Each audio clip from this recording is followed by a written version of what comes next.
السلام علیکم ورحمۃ اللہ وبرکاتہ۔ حامد و مصلیًا اما بعد، اعوذ باللہ من الشیطان الرجیم، بسم اللہ الرحمن الرحیم۔ سبحان الذی اسری بعبدہ لیلا من المسجد الحرام الی المسجد الاقصی الذی بارکنا حولہ لنریہ من آیاتنا انہ هو السمیع البصیر۔ یہ سورہ اسراء، سورہ بنی اسرائیل کی آیت کریمہ ہے۔ اللہ سبحانہ و تعالیٰ ارشاد فرماتے ہیں، پاک ہے وہ ذات جس نے رات میں اپنے بندے کو مسجد حرام سے مسجد اقصی تک لے گیا۔ وہ مسجد اقصی جس کے ارد گرد برکت کو ہم نے رکھ دیا ہے تاکہ وہ ہماری نشانیوں کو دیکھیں۔ بے شک اللہ تبارک و تعالیٰ کی ذات سننے والی اور دیکھنے والی ہے۔ یہ سورہ اسراء جسے سورہ بنی اسرائیل کہا جاتا ہے، اللہ کے نبی صلی اللہ علیہ وسلم کے تعلق سے آتا ہے اس سورت کی فضیلت کے ضمن میں کہ لا ینام علی فراشہ حتی یقرأ کل لیلۃ ببنی اسرائیل والزمر، کہ آپ علیہ الصلاۃ والسلام کا معمول تھا کہ جب بھی آپ بستر پر جاتے تو 2 سورتوں کی تلاوت ہر رات کیا کرتے تھے۔ بستر پر جانے کے بعد 2 سورتوں کی تلاوت ہر رات کیا کرتے تھے۔ ان میں سے بذات خود ایک سورت یہ سورہ اسراء، سورہ بنی اسرائیل تھی، اور دوسری سورت سورہ زمر تھی۔ یقیناً یہ سورت رات میں پڑھنا یہ نبی صلی اللہ علیہ وسلم کی سنت مبارکہ ہے۔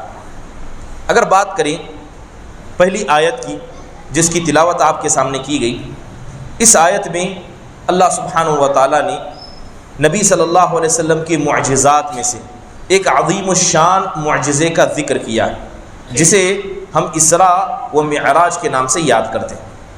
یہ مکہ میں صرف 1 مرتبہ ہوا ہے اور یہ ہجرت سے 1 سال پہلے واقع ہوا تھا، جس سال آپ علیہ الصلاۃ والسلام کی بیوی کا انتقال ہو گیا، یعنی حضرت خدیجہ رضی اللہ عنہا کا۔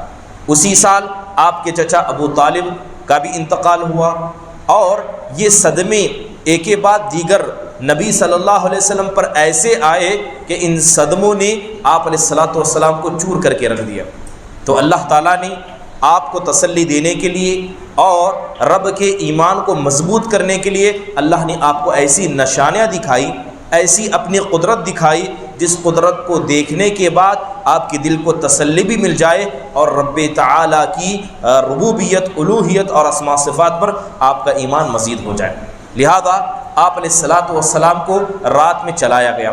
بتایا جاتا ہے کہ آپ گھر میں سوئے ہوئے تھے، اچانک آپ کی چھت کو پھاڑ دیا گیا، آپ کی چھت کو گرا دیا گیا، اور بعض روایتوں میں آتا ہے کہ آپ مسجد حرام میں تھے، اور بعض میں آتا ہے کہ آپ ام ہانی رضی اللہ عنہا کے گھر میں تھے۔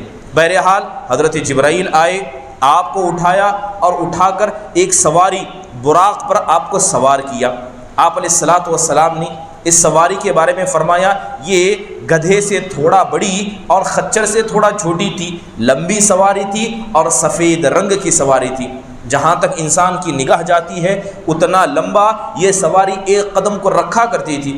اللہ تبارک و تعالیٰ نے آپ کو رات کے شروعاتی حصے میں یہ سفر شروع کرایا، یہاں تک کہ آپ بیت المقدس پہنچ گئے۔ وہاں پہنچنے کے بعد آپ نے اپنے جانور کو وہاں باندھا جہاں پر دیگر انبیاء نے اپنے جانوروں کو باندھا تھا یا باندھا کرتے تھے۔ اس کے بعد اللہ کے نبی مسجد میں داخل ہوئے، 2 رکعت آپ نے نماز پڑھوائی، نماز پڑھی، پھر اس کے بعد آپ کو معراج کرایا گیا۔ ایک ہے اسراء، ایک ہے معراج۔ اسراء کہتے ہیں رات میں چلانا۔ آپ علیہ الصلاۃ والسلام کو مسجد حرام سے مسجد اقصی تک پہنچایا گیا تو یہ اسراء ہے، اور معراج کا مطلب ہوتا ہے اوپر لے جانا۔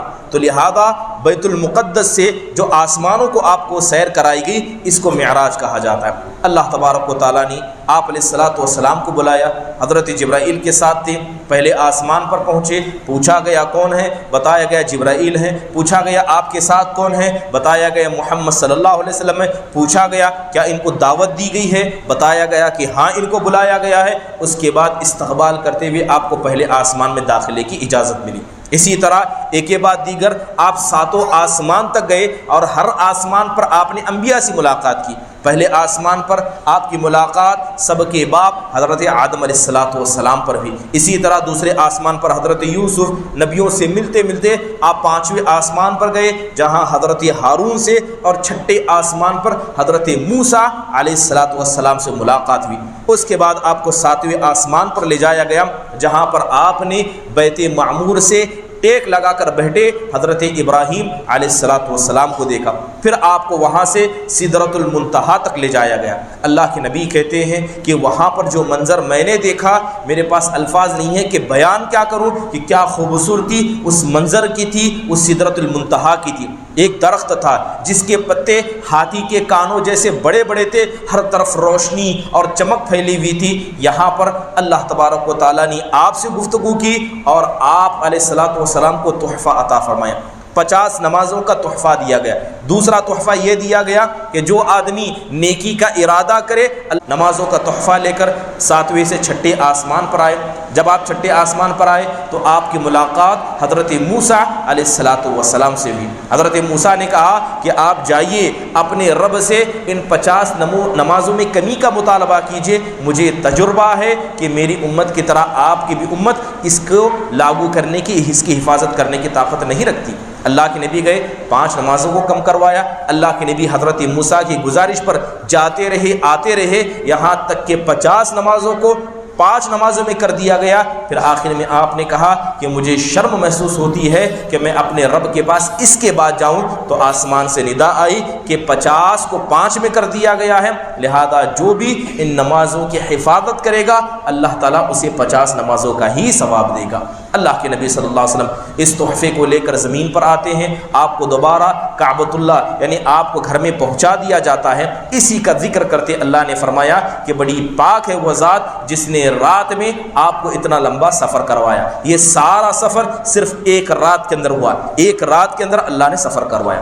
اب یہاں پر جب بھی بات اسراء اور معراج کی جاتی ہے تو بہت سارے اختلافات خود مسلمانوں کے درمیان ہیں۔ سب سے بڑا اختلاف اکثر لوگوں کا یا بعض لوگوں کا کہنا یہ ہے کہ یہ جو معراج، یہ جو اسراء کرائی گئی، یہ اصل میں آپ کو نیند میں کرائی گئی۔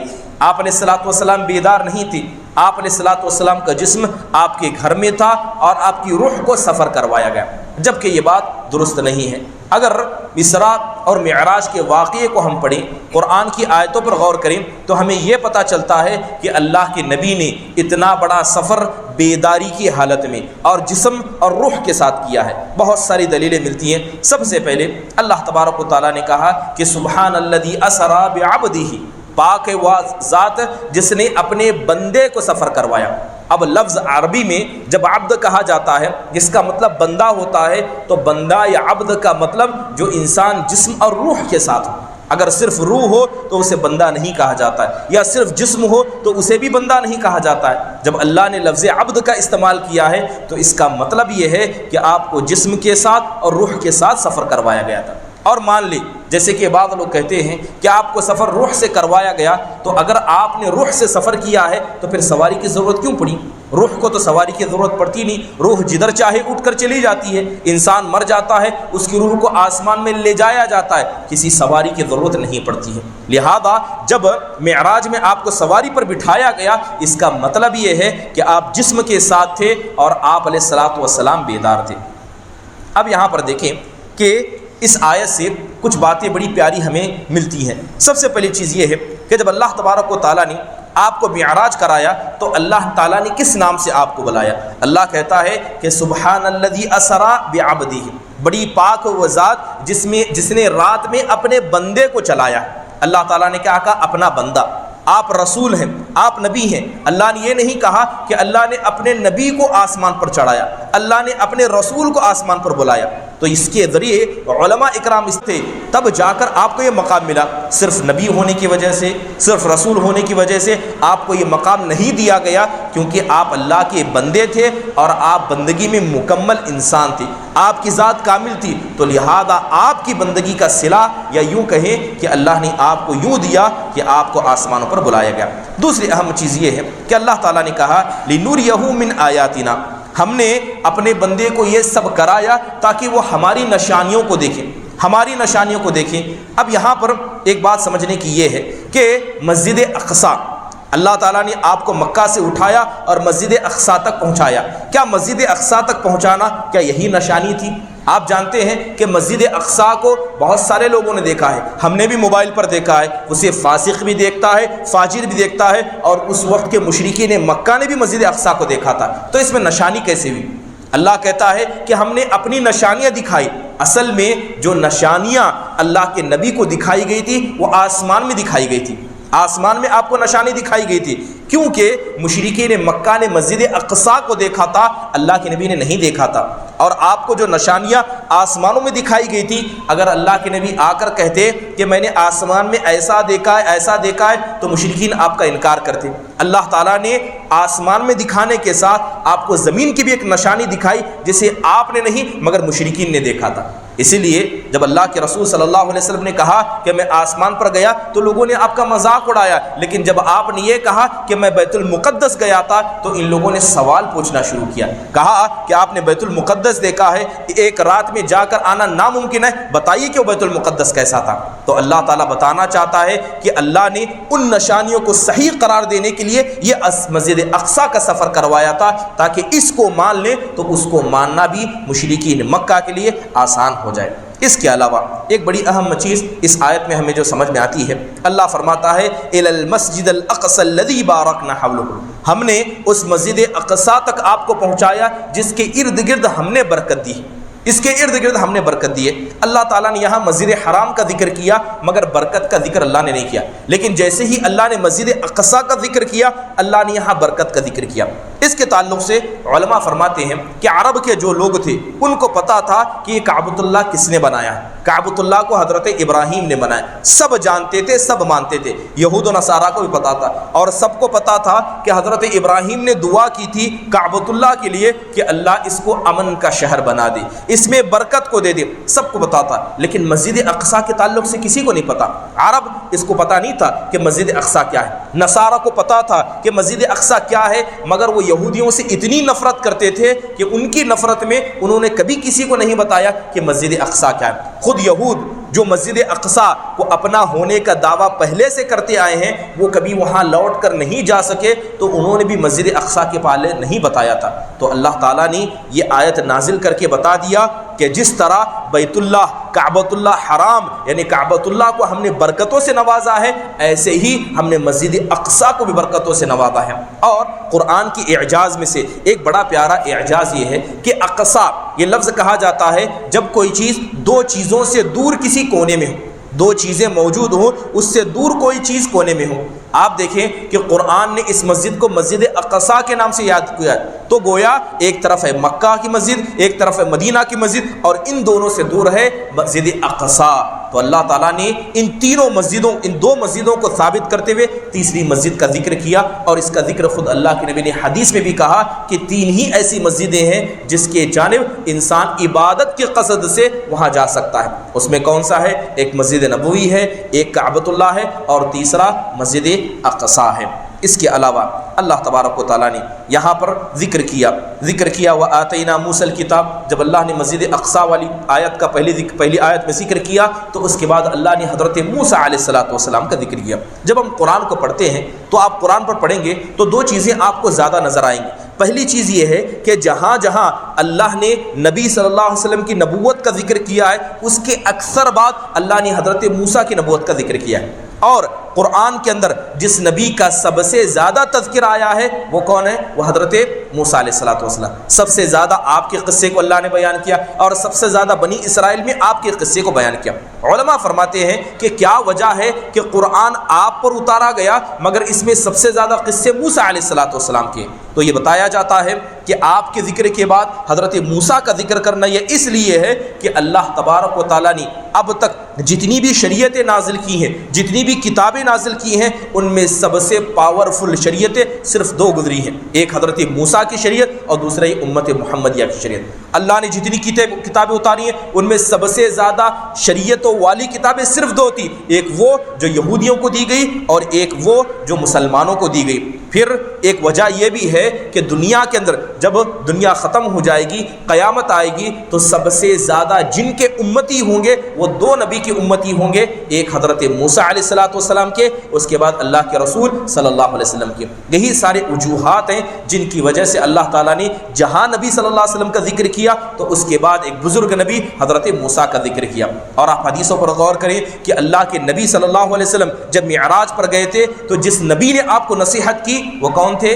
50 نمازوں سے 50 سے 5 نمازیں کس کی وجہ سے ہوئی؟ حضرت موسیٰ علیہ السلام کی وجہ سے۔ اللہ کا فضل رہا مگر مشورہ حضرت موسیٰ نے دیا، اس لیے حضرت موسیٰ علیہ السلام سے نبی صلی اللہ علیہ وسلم بڑی عجیب محبت تھی، بڑی عجیب محبت تھی۔ ہم جب بھی صبر کا ذکر کرتے ہیں تو ہم صبر کس کا ذکر کرتے ہیں؟ حضرت ایوب علیہ السلام۔ کیا حضرت ایوب صابر تھے؟ مگر اللہ کے نبی نے صبر کے مسئلے میں حضرت موسیٰ کو بھی ذکر کیا۔ اللہ کے نبی فرماتے ہیں رحم اللہ موسیٰ لقد اوذی فی اللہ کثیرا، کہ اللہ حضرت موسیٰ پر رحم فرمائے، اللہ موسیٰ پر رحم فرمائے، کیونکہ اپنی امت کے مسئلے میں سب سے زیادہ صبر انہوں نے کیا ہے۔ تو گویا صبر کے مسئلے میں حضرت موسیٰ نمونہ تھے۔ یہی وجہ ہے کہ حضرت موسیٰ علیہ السلام سے بہت ساری نبی ہونے کے بعد انسان ہونے کے ناطے بڑی بڑی غلطیاں ہوئیں، مگر اللہ تبارک و تعالیٰ نے سب کو معاف فرما دیا تھا۔ اس کے بعد اللہ تبارک و تعالیٰ نے خود حضرت موسیٰ علیہ السلام کا ذکر کرتے ہوئے آگے فرمایا وَلَقَدْ آتَيْنَا مُوسَىٰ 9 آیَاتٍ بَيِّنَاتٍ، کہ ہم نے حضرت موسیٰ کو 9 واضح نشانیاں عطا کی تھی۔ فَاسْأَلْ بَنِي إِسْرَائِيلَ إِذْ جَاءَهُمْ، آپ جائیے ان بنی اسرائیل سے پوچھئے کہ نشانیاں ان کے پاس آئی کہ نہیں آئیں۔ اللہ تعالیٰ نے عظیم الشان نشانیاں حضرت موسیٰ کا عطا کی۔ سب سے پہلی نشانی آپ کا عصا تھا، وہ عصا جو معمولی سی لکڑی تھی جس کے ذریعے آپ بکریوں کو ہاکا کرتے، ضرورت پڑنے پر جس پر ٹیک لگایا کرتے اور ہر کام استعمال کرتے، مگر اللہ جب چاہتا وہ عصا بڑا اژدہے کی شکل اختیار کر لیتا۔ دوسری نشانی آپ کے ہاتھ کی نشانی، آپ اسے جیب میں داخل کرتے ہاتھ چمکدار ہو جاتا۔ اس کے بعد تیسری نشانی اللہ تبارک و تعالیٰ نے قحط سالی کی طور پر نازل کی، اور چوتھی نشانی جو نازل کی گئی تھی وہ پھلوں کی کمی کی تھی۔ اللہ تعالیٰ نے نازل کیا بنی اسرائیل پر عذاب کو، جب حضرت موسیٰ نے دعا کی تو پھل لگ جاتے، یعنی پھول بن جاتے، لیکن جیسے ہی پھل بڑے ہو جاتے وہ پھل سوکھ کر خراب ہو جاتے۔ تو اللہ نے اس طرح پھلوں کی کمی کے ذریعے عذاب نازل کیا۔ طوفان کا عذاب، ٹڈیوں کا عذاب اور کھٹملوں کا عذاب، مینڈکوں کا عذاب، خون کا عذاب، اور سب سے آخر میں جو سمندر کو 2 ٹکڑے کر کے اللہ تعالیٰ نے قوم فرعون کو ڈبایا تھا، اس کا ایک کیا ہے؟ اللہ تبارک و تعالیٰ نے نشانیاں عطا کی۔ یہ ساری نشانیاں اللہ تعالیٰ نے حضرت موسیٰ کو عطا کی۔ یقیناً حضرت موسیٰ علیہ السلام نبیوں میں اولو العزم نبی ہیں، اللہ کا ان کے نزدیک بڑا مقام و مرتبہ ہے، اور یقیناً اسی مرتبے کی وجہ سے نبی صلی اللہ علیہ وسلم پر نازل کردہ اس کتاب کے اندر سب سے زیادہ ذکر حضرت موسیٰ کا اور ان کی قوم کا ہے۔ اللہ تعالیٰ سے دعا ہے کہ اللہ تعالیٰ ہمیں قرآن کی تفسیر کو سن کر اس کے معنی مفہوم کو سمجھ کر اس پر عمل کرنے کی توفیق نصیب فرمائے۔ آمین۔ وآخر دعوانا الحمد للہ رب العالمین۔ السلام علیکم ورحمۃ اللہ وبرکاتہ۔